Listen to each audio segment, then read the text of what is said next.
C'est lui le responsable de la procrastination la majeure partie du temps. Hello, tu crois que tu procrastines parce que tu es mal organisé ou parce que t'es pas motivé?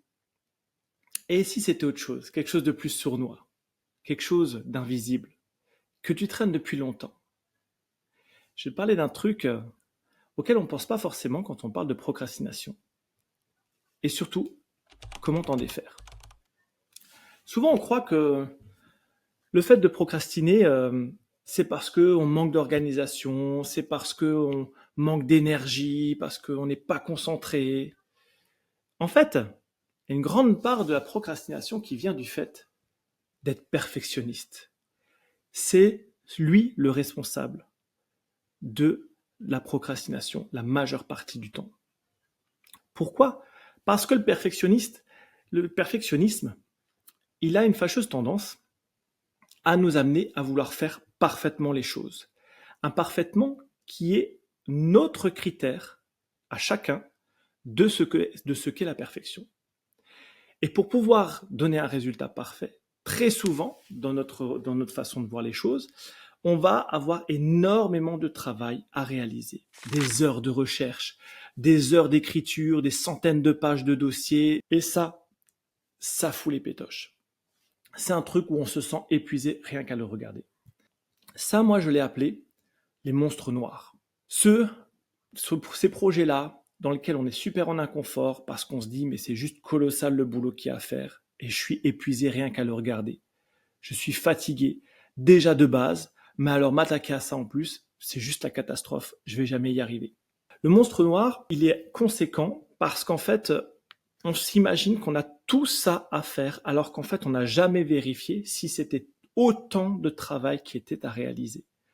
Des fois, simplement vérifier ce qui a vraiment besoin de la part de ses interlocuteurs. Et ben, au lieu d'avoir une centaine de pages, des fois, il va simplement vous dire, ah, mais moi, 20 pages de synthèse, ça me suffit largement. Seulement, c'est pas du tout dans nos réflexes et nous, on va se référer à notre propre critère de perfection. Le monstre noir, il fait tellement peur qu'en fait, on tourne autour. On va tergiverser, on va faire plein d'autres choses, mais on va pas du tout s'y attaquer. Et le problème, c'est que tant qu'il est là, eh ben, il pèse. Il fait peur. Il est en train de nous consommer de l'énergie et de la charge mentale. Parce que tant qu'il n'est pas réalisé, il reste dans un coin de notre tête tapis en disant oh, mais j'ai encore tout ce truc à faire. Et donc, rien qu'à sa présence, en fait, on est fatigué et on est surchargé par ce poids mental.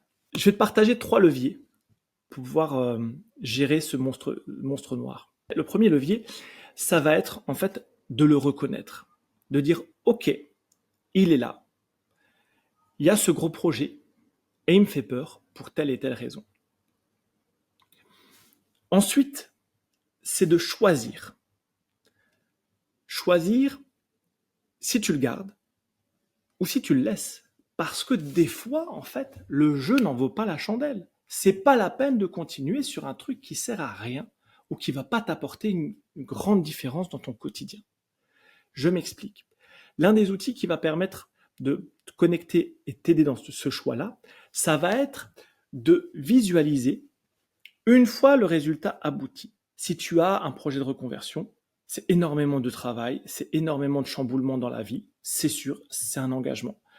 Maintenant, si tu te connectes à l'idée, ok, j'y suis, je suis dans ma nouvelle fonction, je suis dans ma nouvelle activité, qu'est-ce que ça nourrit en moi, quelle différence ça fait au quotidien? Prends le temps de vivre ce que ce résultat va te faire vivre. Ressens-le. Ressens quand le résultat est abouti et regarde la différence que ça fait pour toi. Est-ce que vraiment ça t'intéresse de vivre ça? Est-ce que vraiment ça t'intéresse ce projet de voyage que tu nourris depuis des années? Si oui, alors choisis. Choisis d'y aller et décide-le, assume-le. Ensuite, découpe-le.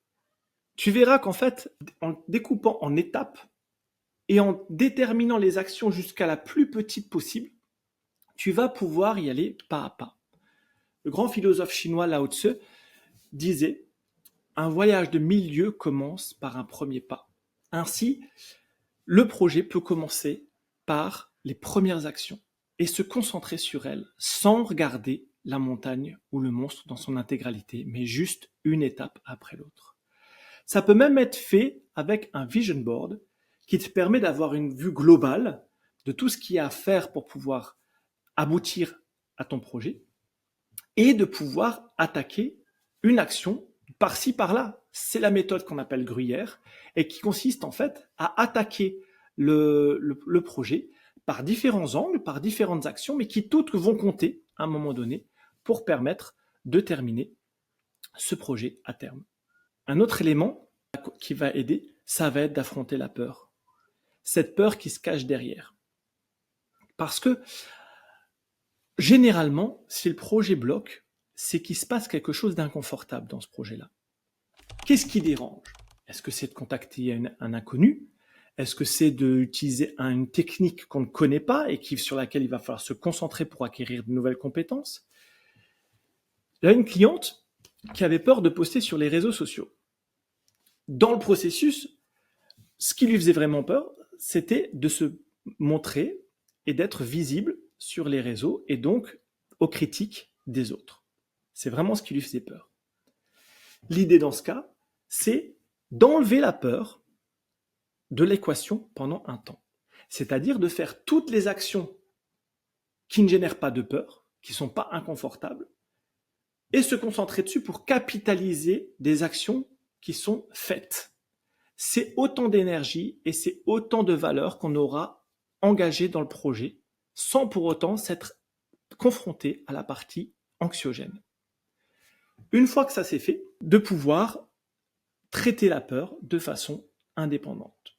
Un exemple, pour la partie post des réseaux sociaux, de pouvoir écrire le texte en se disant « Ok, j'écris le texte, mais sans publier ». C'est toujours ça de gagner et de réaliser. Et c'est déjà de quoi se féliciter. Et ensuite, face à des peurs, face à des inquiétudes, chercher du soutien. Cherche du soutien vers des personnes qui sont bienveillantes, qui sont soutenantes pour toi. Et demande leur avis pour le texte, par exemple, à poster, de le partager à des gens de confiance qui seront positifs et qui feront des retours. Et qui permettront aussi de se rendre compte à quel point il y a des éléments de valeur qui font partie de nos talents, mais que nous-mêmes, on ne sait plus regarder. On est souvent très dur avec nous-mêmes, alors qu'en fait, on fait des choses juste géniales aux yeux des autres personnes. Mais nous, on ne s'en rend pas compte parce que ça fait partie de nous. Et on a besoin du regard extérieur des autres gens pour se rendre compte qu'en fait, il y a des choses vraiment géniales dans ce qu'on réalise et de pouvoir en reprendre conscience pour reprendre confiance. Parce qu'effectivement, une fois qu'on a eu des retours positifs, soutenants sur la qualité de ce texte-là, eh bien souvent c'est beaucoup plus facile de faire la démarche, de dépasser sa peur, de pouvoir enfin réussir à réaliser les actions jusqu'au bout. J'espère que ces quelques astuces te seront utiles. Si jamais tu as envie de rejoindre une communauté avec des personnes qui vivent les mêmes défis que toi, ben, je t'invite à rejoindre ma communauté School. Tu trouveras le lien dans la description. Je propose également des coachings gratuits pour t'aider à mettre au clair ces défis que tu rencontres, ces monstres noirs que tu as dans ta vie et pouvoir t'aider à faire avancer tes projets. Pareil, n'hésite pas à prendre rendez-vous dans le lien qui se trouve dans la description. Merci d'avoir pris ce temps pour toi, de m'avoir écouté. Et je te dis à une prochaine vidéo. Ciao, ciao!